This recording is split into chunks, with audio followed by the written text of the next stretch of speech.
میرا سوال یہ ہے کہ کچھ دیر سے احمدی گھرانوں میں فیملی فرینڈ کا ٹرینڈ بڑھتا جا رہا ہے، جہاں فیملیز کا ایک دوسرے کے گھر آنا جانا اور مکسڈ گیدرنگس میں اٹھنا بیٹھنا ہوتا ہے، اور پردے کا اتنا خیال نہیں رکھا جاتا یا صرف سر پر دوپٹے تک محدود ہوتا ہے۔ ان سے اس بارے میں بات کی جائے تو یہ دلیل دیتے ہیں کہ ہمارے بچے آپس میں پلے بڑے ہیں اور یہ میرے ماں باپ، بہن بھائی یا بیٹی بیٹا جیسے ہیں۔ اس بارے میں حضور ہماری رہنمائی فرمائیں۔ بات یہ ہے کہ یہ ایسی طریقہ غلط ہے، ٹھیک ہے۔ پردے کا اللہ تعالیٰ نے قرآن کریم میں جو حکم دیا ہے، اللہ تعالیٰ نے صرف کیٹیگریز بتا دی کہ یہ لوگ ہیں جن سے تمہارا پردہ نہیں ہے، اور یہ لوگ ہیں جو تمہارے لیے نامحرم ہیں، ان سے تمہارا پردہ ہے، ٹھیک ہے۔ تو ہمیں قرآن کریم سے عمل کرنا چاہیے۔ یہ فیملی فرینڈ اور فلاں اور مکس گیدرنگ یہ ویسے ہی غلط ہے، پھر آہستہ آہستہ اسی سے برائیاں پیدا ہوتی ہیں۔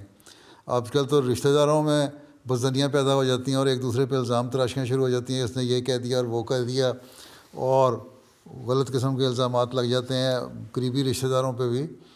تو جو فیملی فرینڈ ہیں ان پہ جب لگیں گے تو پھر بجائے اس کے کہ وہ فیملی فرینڈ میں آپس میں محبت اور پیار کی فضا پیدا ہو، وہاں رفٹ پیدا ہونی شروع ہو جاتی ہے۔ ہاں، فیملی فرینڈ اگر ہیں تو مرد مردوں کے حصے میں جائیں، عورتیں عورتوں کے حصے میں جائیں، لڑکیاں لڑکیوں میں بیٹھیں، لڑکے لڑکوں میں بیٹھیں۔ آپس میں مکس گیدرنگ کرنا اور پھر اکٹھے بیٹھ کے کھانا کھانا اور کھیلنا اٹھنا بیٹھنا ایک حد تک 5 7 8 9 سال کی عمر تک تو ٹھیک ہے، بچپن میں کھیلے ٹھیک ہو گیا، لیکن ایک عمر کے بعد آ کے پھر پردہ ہو جانا چاہیے۔ ہمارے زمانے میں تو یہ رواج تھا کہ ایک عمر تک لڑکیاں لڑکے کھیلتے تھے، اس کے بعد ایک حجاب آ گیا تھا۔ لڑکیاں خود ہی کہہ دیتی تھیں اب ہم تمہارے ساتھ نہیں کھیلیں گے کیونکہ اب ہم بڑی ہو گئی ہیں، اب ہمارا پردہ ہے، ایک حجاب ہے۔ آن رسول نے فرمایا حیا ایمان کا حصہ ہے۔ تو اگر حیا ہو تو اس قسم کی باتیں ہو ہی نہ پیدا۔ تو یہ جو برائیاں ہیں یہ پیدا ہوتی ہیں معاشرے کا جو رنگ ہے اس کو اختیار کرنے سے۔ جس ملک میں رہتے ہیں اسی طرح بننے کی کوشش کریں گے تو اپنا دین بھول جائیں گے۔ یہ کلچر نہیں ہے جس کو کہتے ہیں یہاں پلے بڑے ہیں اس لیے ہمارا ویسٹرن کلچر بن گیا۔ یہ کلچر نہیں ہے، یہ مذہب سے دوری اور مذہب سے لا علمی ہے۔ ہم نے تو ان لوگوں کی اصلاح کرنی ہے۔ آن صلی اللہ علیہ وسلم نے فرمایا کہ ایک وقت میں جو بہن بھائی ہیں وہ بھی ایک عمر کے بعد اکٹھے نہ سوئیں ایک کمرے میں۔ اتنی احتیاط اسلام نے بتائی ہے، اس لیے ہمیں احتیاط کرنی چاہیے۔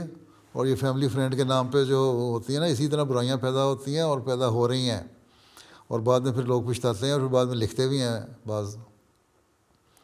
تو اس لیے اس بارے میں لجنہ کا کام ہے، تربیت کے شعبے کا کام ہے، خدام الاحمدیہ کا کام ہے، ان کے تربیت کے شعبے کا کام ہے، انصار اللہ کا کام ہے، تربیت کے شعبے کا کام ہے، جماعت جو ہے اس کے شعبے کا کام ہے، مربیان کا کام ہے کہ لوگوں کو بتاتے رہیں کہ اسلام نے بعض پابندیاں جو عائد کی ہیں ان کی کوئی حکمت ہے اور اس پر ہمیں عمل کرنا چاہیے، نہیں تو پھر برائیاں پھیلتا چلی جائیں گی اور پھر بعض باتیں پیدا ہوتی ہیں، پھر بعض ایسے مسائل پیدا ہوتے ہیں، پھر بعد میں پھر لوگ روتے ہیں یا ایک دوسرے شکوے پیدا ہو جاتے ہیں، لڑائیاں پیدا ہو جاتی ہیں، مقدمے بازیاں پیدا ہو جاتی ہیں۔